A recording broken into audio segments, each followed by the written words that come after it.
Hello, hello. Good evening. So welcome to the Reading the Receipts live stream. Glad to have you, everybody. Say hi in the chat. So I keep getting told I have not read the documents when it comes to the Justin Baldoni Blake Lively case. So for the next few evenings, we're going to do exactly that. We're going to read the documents. We're going to go over exactly what Justin Baldoni claims from his own timeline and see exactly what he says. So tonight we're going to focus on why he says he hired the crisis PR firm. What exactly was the work that they were doing for him?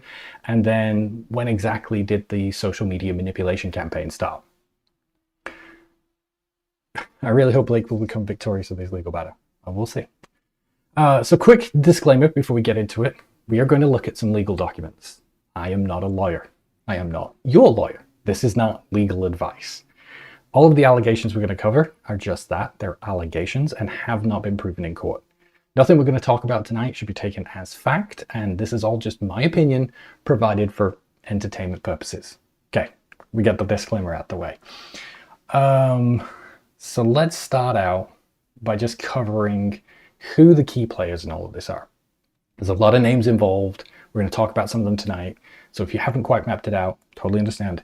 We're going to quickly just go over it. So Wayfarer is the production studio that made the film It Ends With Us. They are founded by Justin Baldoni and Steve Sarowitz, who is like the billionaire investor into Wayfarer. Jamie Heath is the CEO, and then Tara Hanks is the president, and I think, day-to-day operations. They hired a publicity firm to do publicity for Wayfarer. That publicity company is called Jones Works, and that is their CEO and founder is Stephanie Jones. She then hired Jennifer Abel, who's a publicist, but also a partner there. And she took over the Wayfarer account. So it was Jennifer Abel who handled the day-to-day publicity for both Wayfarer and then also for Justin Baldoni individually. Now, as we go through this, they then hire the PR crisis firm, the agency group, which is run by Melissa Nathan.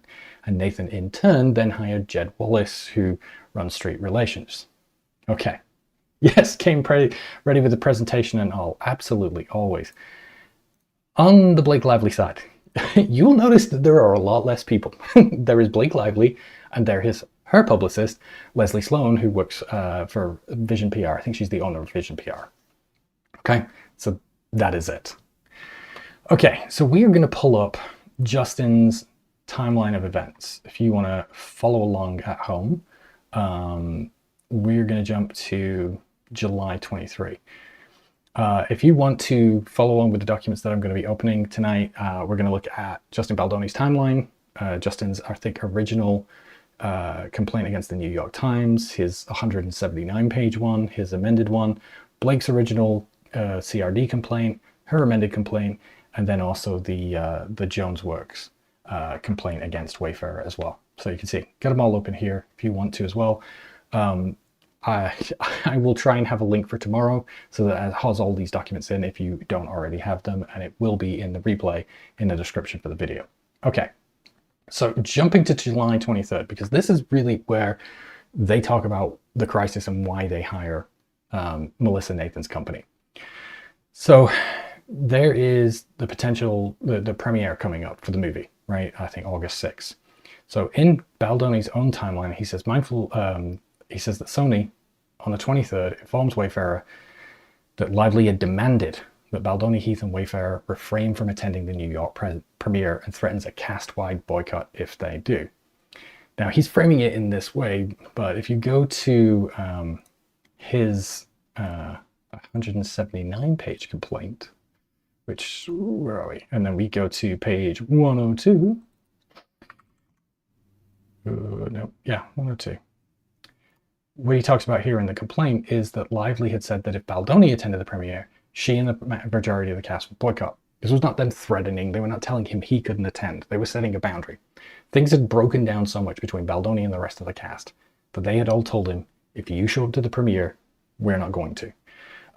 He continues here, it remained unclear what Lively had communicated or promised the cast, but they now also refused. So again, this is not Blake Lively putting this down. This is the entire cast are telling him, if you show to the premiere, we're not going to show.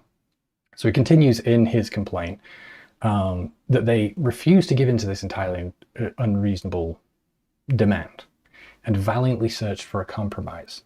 So they then began to negotiate and offer a compromise so that Baldoni could attend the premiere. So even with Lively and the whole cast saying you can't attend, they decided that they were going to send him anyway and tried to figure out a way that they could make it work.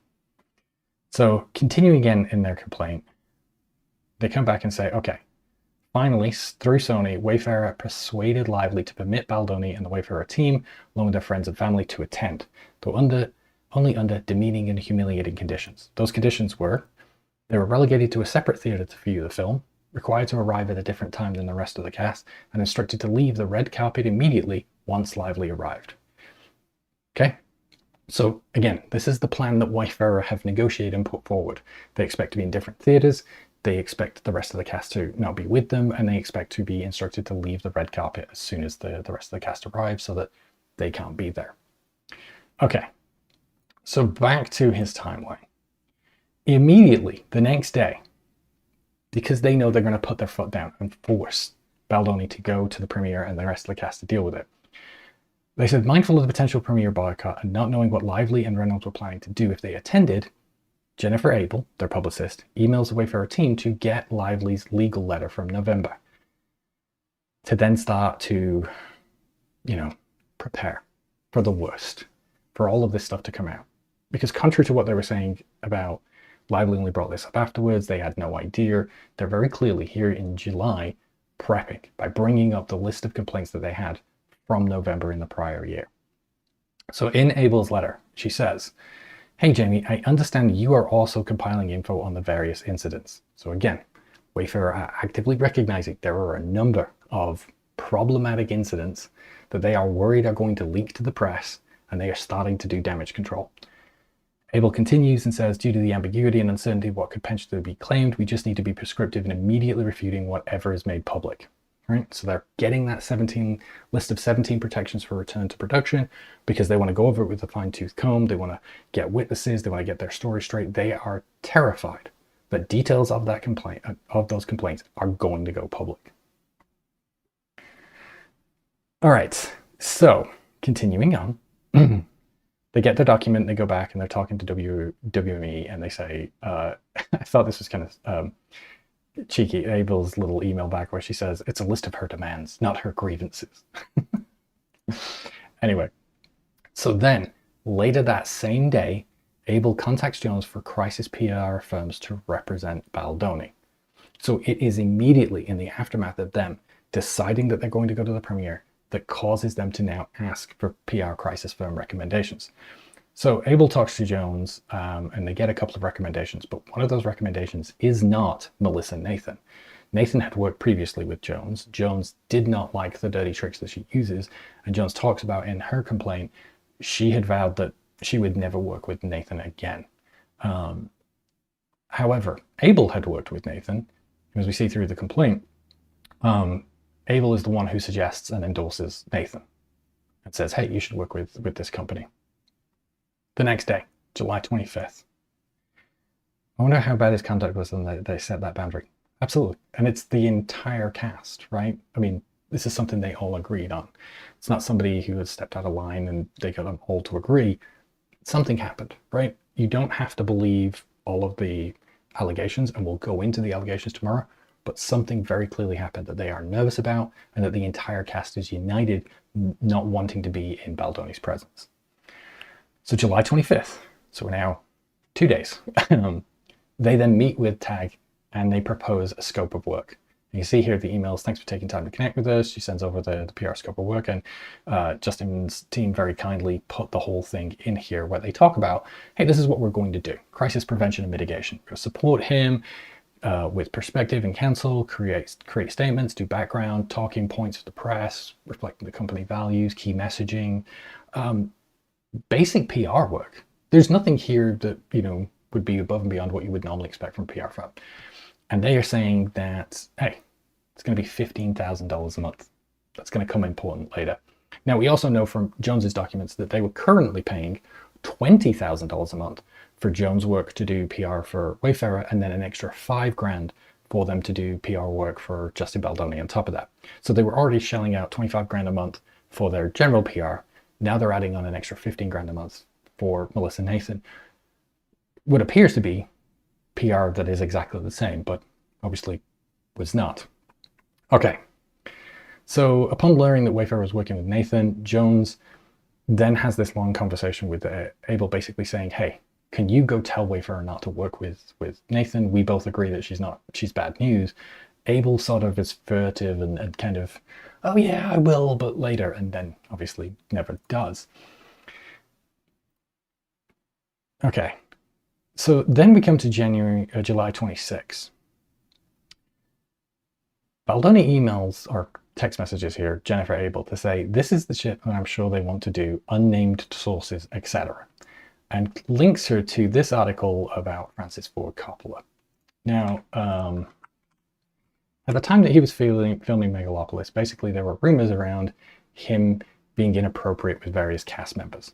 Then video came out showing him actually kissing members of the crew, or sorry, the cast, or crew, on the behavior, showing this. So he is being very specific here. He's telling us what exactly he's fearful of. He says, this is, I'm sure they want to do, unnamed sources.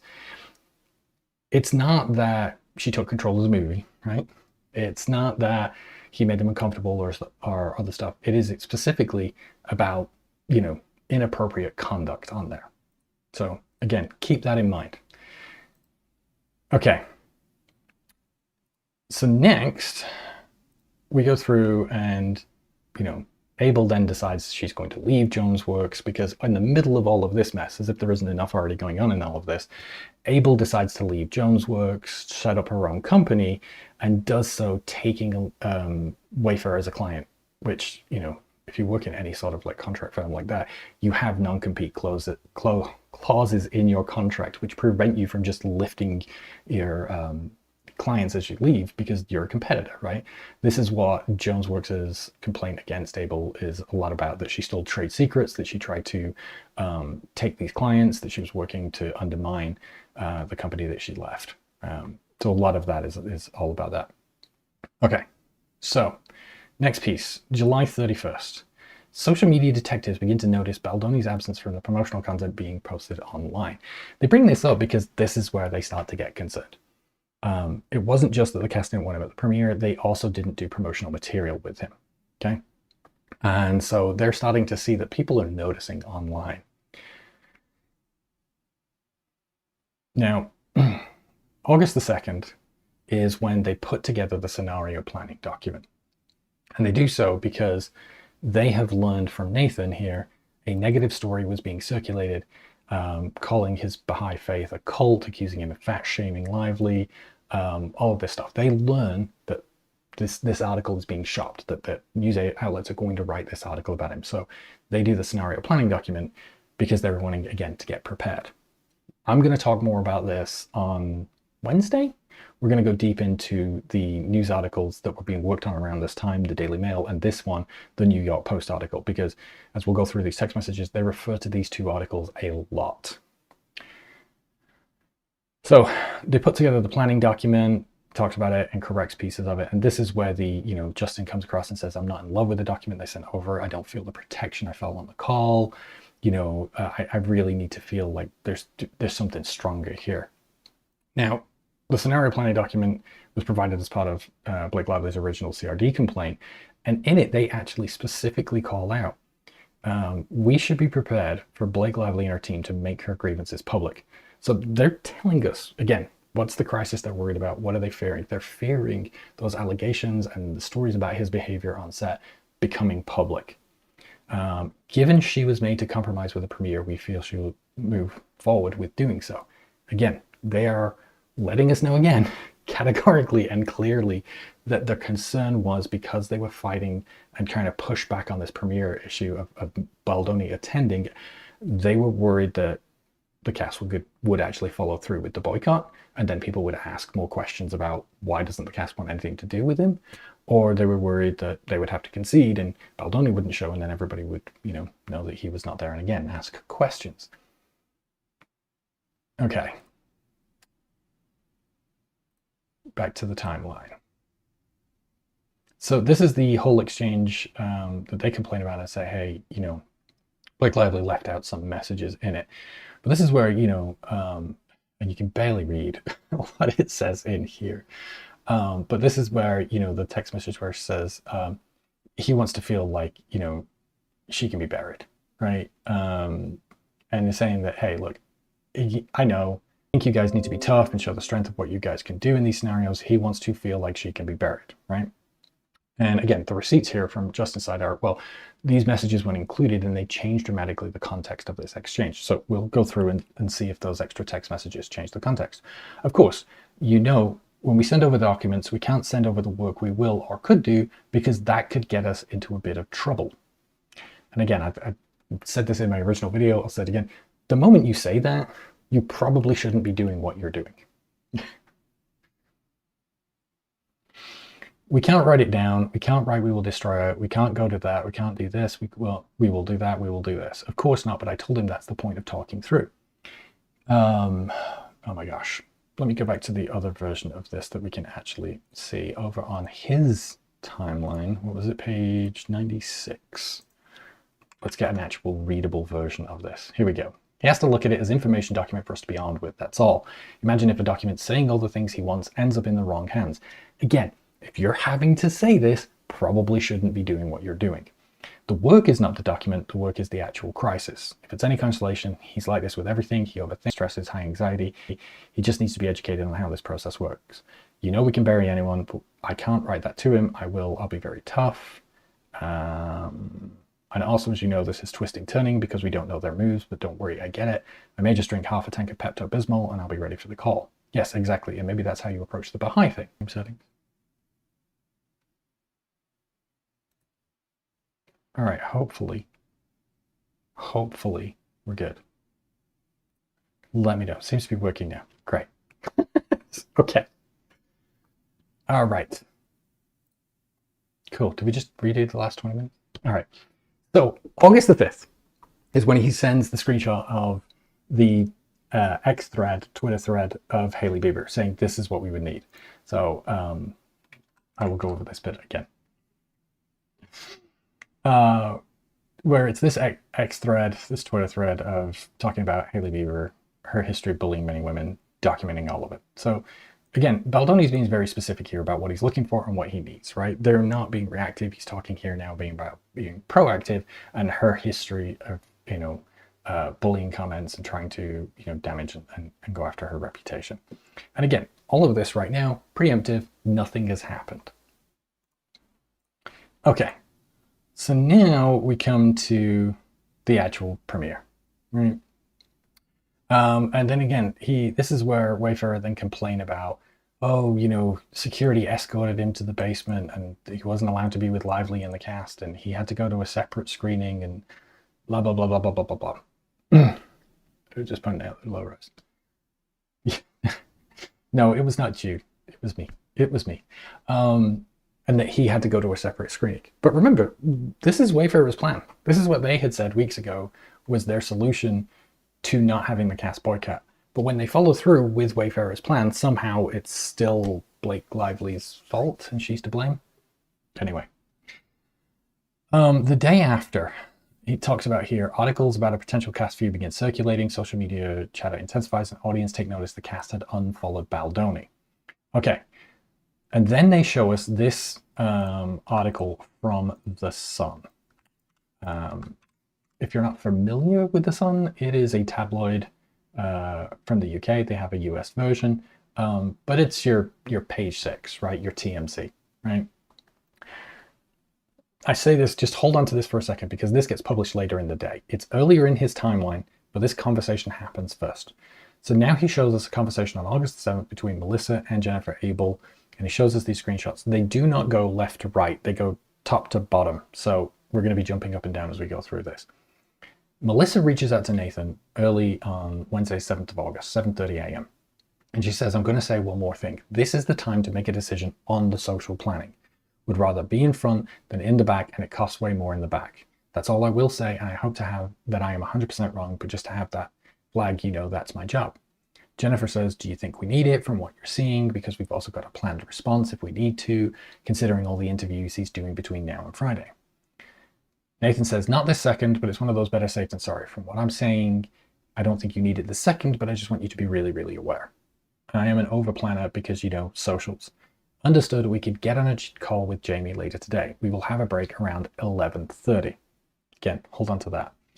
Nathan then responds that she's got a friend at TMZ giving her information saying that Justin Baldoni tips are hitting her email about his beef with Blake and Colleen Hoover. So again, Nathan is already not just working with these other news agencies, she's actually proactively getting tips. They're telling her about the kind of articles they're going to write, even just the tip line information that they're getting, letting her know the moment that something bad drops. So Jen says, hey, what are the tips? I asked that was my follow-up question. If we can kill before we do the Today Show. So August the 7th is also when Baldoni appears on the Today Show, where he then reads from the marketing plan that he says he didn't know about, saying that the movie is a message of hope, which again, we'll cover that later in the week. It says nothing to kill right now, don't worry. So they're just getting tips. They're not planning on writing an article. For you, thank God for you, just to be aware, oh God, famous last words, Jen. This might be a fight, but we'll come through it well. That's all that matters. And then she shows a screenshot that appears to be her conversation with her contact at TMZ. And it looks to say the beef between Blake Lively and Justin Baldoni and Colleen Hoover, it's starting to show up all over TikTok that there's drama between them and that they unfollowed each other. It read that. So there was some tip they got saying, hey, maybe like, have you looked into the beef?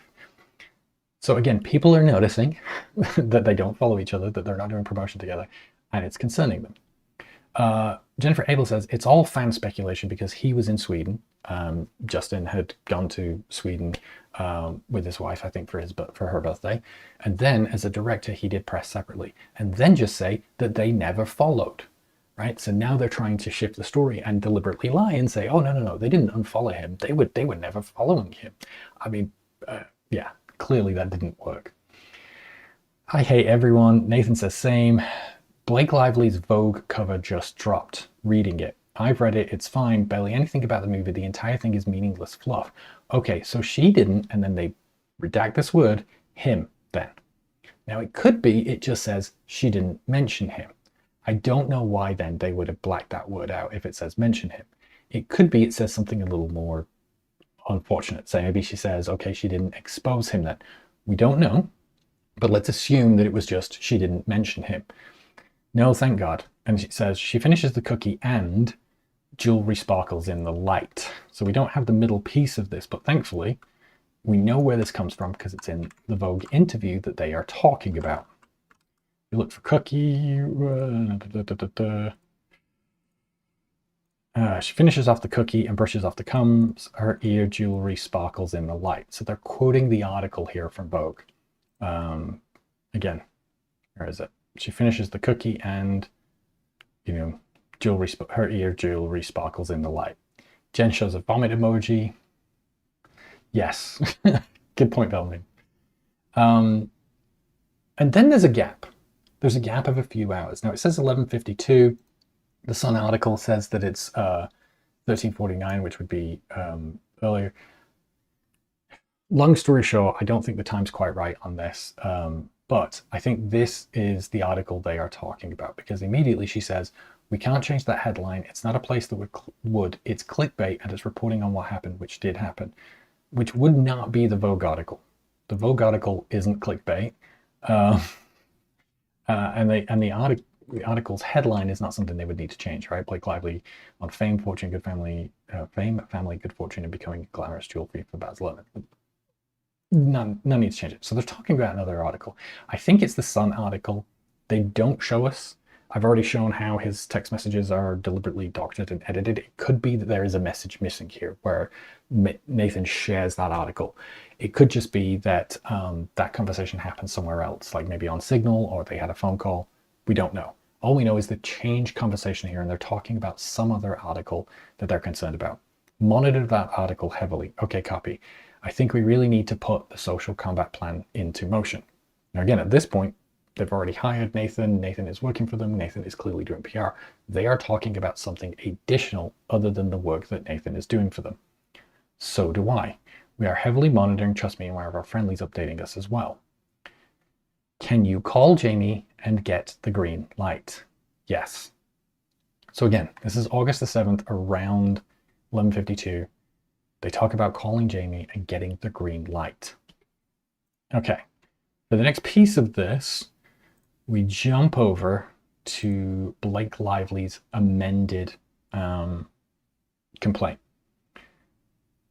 In here, she shows and includes an email sent from Jennifer Abel to the tag team. And she says, "Thanks, Katie, just for clarity so that we understand." And this is at, 7 UTC, which I believe is around 12 o'clock.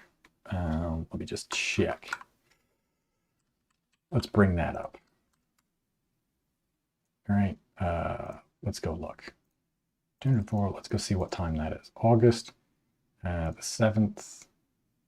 It was at UTC 1900, which is 7 p.m. Oh, no, so it's like 3 o'clock or whatever. So it's a couple of hours after. Oh no, Pacific, 12 o'clock, right there. Okay. So they are talking to Tag to go get things started. As we discussed, in terms of social media mitigation and proactive fan posting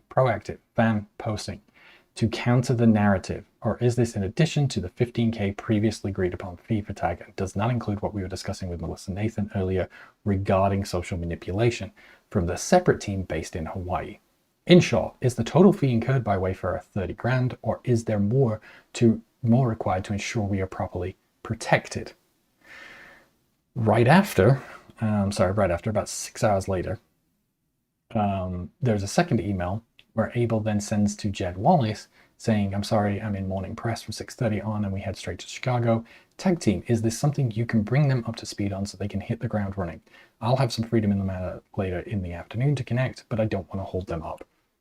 So we have them talking about enacting the social media plan, talking about getting the green light from Jamie Heath, the CEO, them confirming what the pricing is going to be for the social media manipulation, and then telling Jed Wallace's team, hey, like, let's get them up to speed so they can get going. So at this point, we know exactly when they started. It was some point, like I said, this is like 1 a.m. UTC time over in the UK. So this is either very late on the 7th or early on the 8th. So we know when they started the social media campaign. Okay. The very next day, August the 8th, we're going to scroll through his pieces here, because the very next day, what happens is, I guess we'll have to come up to where we're talking about Stephanie Jones. The very next day, they get an email from the Daily Mail. Okay, so already by the 8th, they get an email from the Daily Mail asking them to comment about the recent rumors there was a feud between Blake Lively and Justin Baldoni. Stephanie Jones steps in and says, hey, I will go talk to them and I will go deal with this. Again, I'm going to talk more about this on Wednesday, but essentially, Wayfarer come in and say, hey, don't talk to Daily Mail, don't talk to anybody, you shouldn't be talking to anybody. In Baldoni's timeline, he accuses Lively's publicist of being the one to go talk to the Daily Mail, saying that she reached out and was talking to them. You can see here, they supposedly have a truce, nobody's speaking to each other, but he blames Leslie Sloan for talking to the Daily Mail. But when you see the text messages from the Daily Mail are, hey, I have to talk to you about some stuff that came in from reporters, re Blake and her new movie drama. So they've got a story, they're asking her to comment. As you go through these messages, he talks about, hey, one of these reporters is close to Stephanie Jones because they used to always get information from one of her other clients. And so he's saying that they got this story from Baldoni's team, from Stephanie Jones. Okay. Let's go over to Jones's complaint, page 27. At this point, Sony intervene and email or reach out to Jennifer Abel at Wayfarer to basically say, hey, we've been informed that somebody from Wayfarer is speaking to the Daily Mail about a feud between Blake and Justin and pushing out negative information about Blake Lively. Somebody has planted a negative story on our side. Hey, if a negative story breaks, it hurts the movie. Basically, stop messing with the money and quit it. Now, in Baldoni's timeline, he then talks about, well, they know who it is. They believe that it's Jones. Jones blames Nathan. But the truth is, Baldoni's team knows it was somebody on their team. So somebody on their team was planting negative stories the very next day after they enabled the social media campaign. Okay, well, let's continue. Later on the 8th, they're also talking again about the New York Post story that they're still worried and concerned about. And again, we're going to get into all of these conversations on Wednesday. There's quite a lot here, a lot of ground to cover. The next day, on the 9th, the Daily Mail emailed them again about another story that they have that they need comment on. That, again, has been planted by Baldoni. This is the story that has been planted by Baldoni's team on the 9th. Leslie Sloan talks to the Daily Mail to go offer some correction and change and work through the article. And then, even as Justin's timeline is blaming Leslie Sloan for talking to the Daily Mail and saying that they've broken the truce and they're talking to the Daily Mail, at the same time on the 9th, Melissa Nathan and Jennifer Abel then also have a conversation about the same article here, the truth behind why Blake Lively is feuding with Justin Baldoni. This is the Daily Mail article they did not want anybody to see. Saying, hey, I don't think the article is that bad. No, because I know what we're watching for. So all things considered, it looks like trash and gossip. I can tell you've done a lot of work. Nothing about being unsafe, fat comments, sexual, thank God. Nathan would also talk to the Daily Mail and shape that article to get removed a lot of the stuff that they were concerned about coming out that was going to be public about Justin, about him making members of the cast feel unsafe, about the fat shaming comments. Okay, that's all I care about. The other stuff is just nonsense, and honestly, the money you guys are making on the movies, great for you, concentrate on that. So they carry on talking about it. And then, and again, bear in mind this is the 9th, the day after, we are crushing it on Reddit. Now they cut out the bottom of that message, but we know it says Jed. So we know that already, within 24 hours, Jed Wallace has reporting in that we are now crushing it on Reddit, that we have changed the direction of the narrative on social media.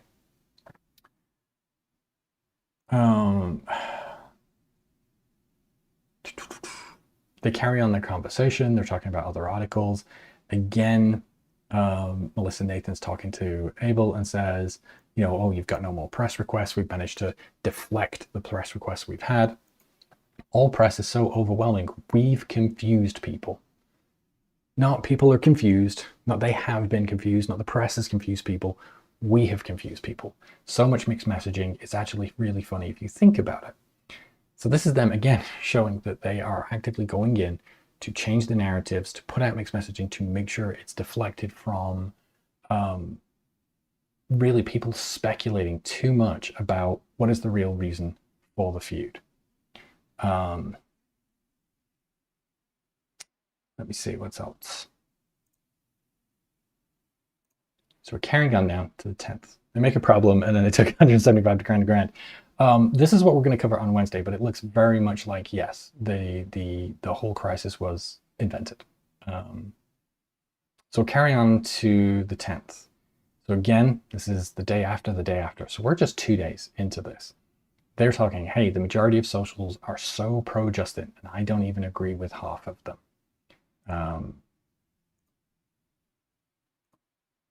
She carries on to say, you know, they carry on talking about it.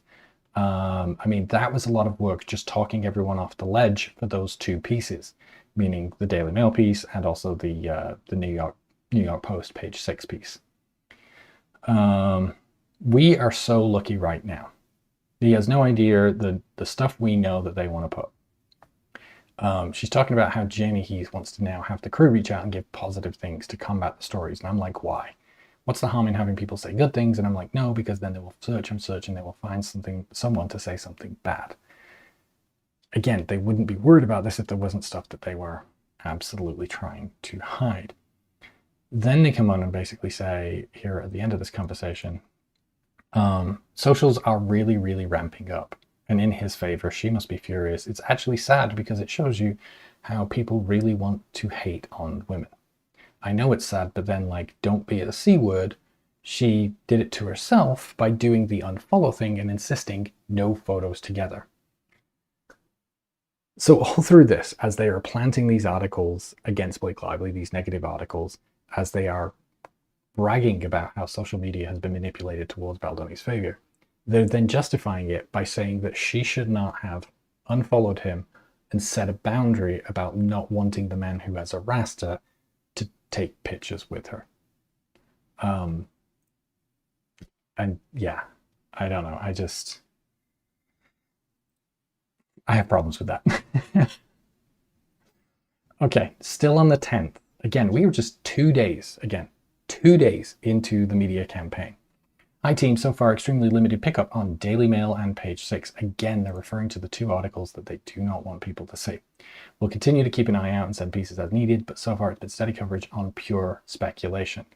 Again, everybody's wondering what the real reason for the feud is. They are nervous that that real reason comes out, not necessarily from Blake Lively, but that somebody on the internet spots it, some TikToker puts it together or puts forward a theory, and that's what they're looking for and observing and trying to make sure that they quash that getting any traction and not going viral. We've also started to see a shift in social due largely to Jed and his team's efforts to shift the narrative towards shining a spotlight on Blake and Ryan. Again, they're openly admitting that part of what the social team's job and the work they are doing is not just to actively monitor, which is what they claim. It is to make sure that the narrative gets shifted, to change it so that the focus is on Blake and Ryan, not on Baldoni, and to make sure that there's no word of what the actual reason behind the feud is. Okay. Let's see. Through the lens of Apollo timeline, page 140. Okay. So, carrying on a little further, the breakdown between Stephanie Jones and Wayfarer continues and basically comes to a complete head where, you know, Wayfarer no longer trusts Jones. Jones no longer trusts Wayfarer. Jones in particular doesn't like the negative campaign, the smear campaign, essentially, that is going on. She sends out an email and saying, hey, I think we should refocus our strategy to flood the zone with positives. Basically, we should only focus on doing positive press, put out positive stories about Justin Baldoni and drown everything else. Now, this is what Baldoni claims they did. In his original complaint, in his amended complaint, in his 179-page complaint, they have always admitted that, yes, they did hire a PR company. Yes, they did engage a social media something company. But we did so because we just planned to go after a reputation, but we only sort of boosted positive stories. We only planted positive stories. We only focused on uplifting Justin, correcting details that were wrong. We didn't go after her reputation. So this is an important email because Stephanie here is in contention with Wayfarer and saying, hey, I think we should, our plan should be just focus on the positives. And Wayfarer completely rejects this. If we go over to Jones's complaint, yes, the mere fact that Stephanie Jones's suit annihilates their entire narrative. Exactly. Again, right? So this is Tara Hanks, the president of Wayfarer, telling Jennifer Abel, text from Stephanie about the Hollywood Reporter article and us hiring Melissa for Crisis. The one piece that I missed there by jumping to the 14th is that on the 13th, we scroll up, the Hollywood Reporter leaks that Justin Baldoni had hired a PR crisis firm. Justin's team, basically, as you can see, blame Lively and blame them for planting that article and blame them for putting that article out because it was damaging to Justin's reputation, right? The whole, he's hired the same PR firm that went after Johnny Depp. So they blamed Lively for it. Jones, however, when talking to Wayfarer, says, no, this wasn't planted by Leslie Sloan and Lively's team. This is playbook from Melissa Nathan. Jones accuses Wayfarer's own team of planting this. It also says that there was no New York Post story she kept at bay. Melissa's sister works at Page 6, who is the editor for that story. We need to flood the zones with positives and push back on claims. Again, Jones is saying, hey, we need to focus just on a positive campaign. Stop doing this smear campaign. Jamie Heath comes back and says, I don't like the idea that there is continued cannibalization from within the same side, meaning Jones Works and Stephanie and the Crisis team. I only want us to communicate with people who are working together and not ones who are undermining others on our team. Stephanie is casting doubt, and that can have an effect like poison. Jamie Heath here is actively calling out that Jones wanting to only work on the positive, only push out positive press, which again is what Wayfarer claimed they did in their complaint, was cannibalizing the team, was causing conflict, was causing friction, and that not everybody was aligned, and he was done with that. She's not on board with the plan. Cut her loose. Again, this is all his stuff. Okay, so now we go back to the 14th. The other thing that happens on the 14th, along with this, is that news outlets start reaching out about hearing rumors that there were 3 HR complaints. TMZ here reaches out on the 14th, and then another reporter here, which I assume is probably also the TMZ, but it could be another outlet, says, hey, a source close to the set says they don't know of an investigation, but there was an intervention. We heard there were multiple HR complaints from cast and crew, starting with the first day of production, which is what Lively alleges. Wayfarer is the studio. It's unclear if Wayfarer performed an investigation into the claims against themselves. Separately, we are aware there was an intervention with Justin Baldoni midway through production based on a pattern of inappropriate behavior by him towards cast and crew. Again, his own timeline confirms that there were no less than 4 separate meetings to discuss Justin's behavior and the fact that he was making various members of the cast uncomfortable. Now, their official response from the tag team says, hey, there was only one complaint, which was not confirmed if it's an official HR complaint, was a guy up for a gig on the crew, complained that the younger guy who got it did so because of ageism. There was no investigation and found no wrongdoing. There are no other complaints, especially no other documented HR complaints. There was not an intervention on set or with members of the crew. That would be false to allude to. Blake and Ryan had Justin and his team over for a meeting where Blake expressed all of the things she was upset about.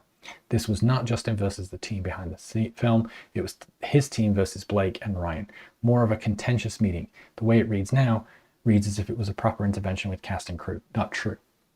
The meeting they're referring to there seems to be that January 4th meeting, which happened as a result of Lively's legal team reaching out to the film's legal counsel to get the 17 protections on set. So already they knew that there were a long list of complaints that had led up to that point, to that meeting. And it was an intervention. It was a stop doing this or I will not film anymore. But this is what they were saying publicly. Now, internally, they were saying something else completely different. Do I have the document open? I don't. One moment. We're missing the exhibits from the New York. And if I just jump to HR, oof, it's not here. Okay, we'll just scroll. Shout when you see it, if you see it before me. Did we survive? Nope, trying to find it. Think about the HR complaints. There it is. Hey guys, read the TMZ thing. Okay, so this is also on the 14th. So coming back over here, read the TMZ thing, where they're talking about the 3 HR complaints. Justin's internally, while they're publicly saying there were no complaints, internally they say, our understanding is that 2 were from Blake and somebody else. Read the sexy comment. Is the additional one from somebody else? Read a thing with Jamie and her apartment in New York City. Just want to clarify. Now, I'm not going to name names here. In the chat, please don't name the other people in this, even though I think at this point we know who they are. But that information then got leaked and confirmation of at least one of these other complaints. So we know that while Wayfarer were publicly saying there were no complaints, we know at least 2 of these 3 that they were talking about internally have now been confirmed and do exist and did happen. Jennifer says, I think we just need to position it as the claims that are already out there about the kiss and the weight comment. They're already, again, trying to deflect and flip it around and deny what was going on.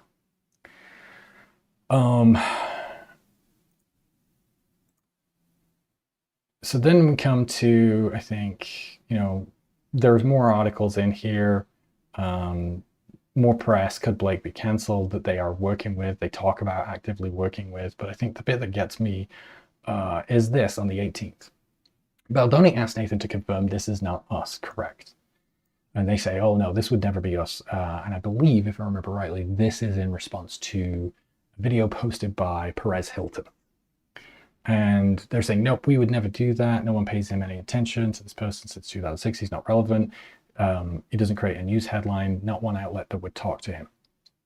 And they put this in here to kind of show, look at us. We weren't doing anything. We were asking, this is not us, because we would never do any of this. We wouldn't plant negative stories. We wouldn't work on this. And they're trying to say it like this. I think this is confusion. I think that they know full well that they're planting stories, and much in the same way that the very day after they enabled a social media plan, they are confused as to who exactly planted the story with the Daily Mail.